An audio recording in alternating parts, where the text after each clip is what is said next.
আপনাদেরকে একটা ছোট্ট কারগুজারি শোনায়, আপনাদের দিল কেঁদে দিবে। 2016 সালের ঘটনা। তখন ঢাকায় মোহাম্মদপুর আমি খতমে তারাবির জন্য 2 জন হাফেজ নিয়োগ দেওয়া হবে কেন্দ্রীয় মসজিদে। অনেক হাফেজে কোরআনরা সিরিয়াল ধরেছে তারাবি পড়াবে। কার মনে না চায় এত বড় এক মসজিদে আমি যদি চান্স পাইতাম তো আমার কপালটা খুলে যেত। শুক্রবার দিন সবাই দরখাস্ত রাখলো, ইন্টারভিউ শুরু হয়ে গেল। পরের জুমায় অসংখ্য ছাত্রদেরকে দেখছি খতমে তারাবির জন্য ইন্টারভিউ সিরিয়াল দিয়েছে। ইন্টারভিউ বোর্ডের ভিতরে আমি ছিলাম। কয়েকজন হাফেজকে আমরা সিলেকশন করছি যে এদেরকে নেওয়া হবে। এদের তেলাওয়াত সুন্দর, পড়াও বড় মজার। আমরা কাগজগুলো এক জায়গায় জমা করছি। পরের জুমায় আমরা ঘোষণা দিয়ে দিব কোন মায়ের সন্তান চান্স পাবে। পরের জুমায় যখন জুমার নামাজের পর 3টার দিকে যখন আমরা বসে বসে ফলাফলগুলা দেখতেছি যে কাকে কত নাম্বার দেওয়া হয়েছে, দরওয়াজা লাগায় দিছি, জানলা লাগায় দিছি, এসি ছেড়ে দেওয়া হয়েছে, সব লাগানো, বাহির থেকে কিছুই দেখা যায় না। ইন দি মিন টাইমে মসজিদের বারান্দার দরওয়াজায় কে যেন নক করতেছে। খাদেম সাহেব আস্তে করে জানলা খুইলা উকি মাইরা দেখতেছে যে 2টা ছোট বাচ্চা বাহিরে দাঁড়িয়ে আছে, একেবারে অল্প বয়স। খাদেম প্রশ্ন করলো, তোমরা কারা, কেন আসছো? বলে, আমরা 2 জন আসছি খতমে তারাবির ইন্টারভিউ দেওয়ার জন্য।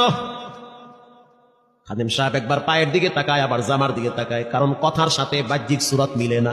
অন্য ছাত্রদেরকে দেখছি কত উন্নত পোশাক পরে, গেটআপ কত সুন্দর করে ইন্টারভিউ দেওয়ার জন্য আসছে। আর এই 2 জনের দিকে তাকায় দেখলাম মনে হয় রাস্তায় ভিক্ষা করতে করতে আইছে, মানায় না, একেবারে গরিব। খাদেম বলল, ইন্টারভিউর ম্যাচ শেষ, চলে যাও বাড়িতে, নেওয়া হবে না। যাদের ব্যাপারে পরীক্ষা নেওয়া হয়েছে তাদের ব্যাপারে ঘোষণা দেওয়া হবে। বাচ্চা 2টা নাসরবান্দা বলতে আছে, আমাদের তো টাকা নাই যে আমরা ভাড়া দিয়ে এখানে আসবো। বাবাই বড় কষ্ট করে 2-4টা টাকা জমা কইরা পকেটে দিয়া পাঠায় দিছে, এজন্য আসতে দেরি হয়েছে। খাদেমের বড় মায়া লাগছে, কারণ খাদেমও গরিবের সন্তান।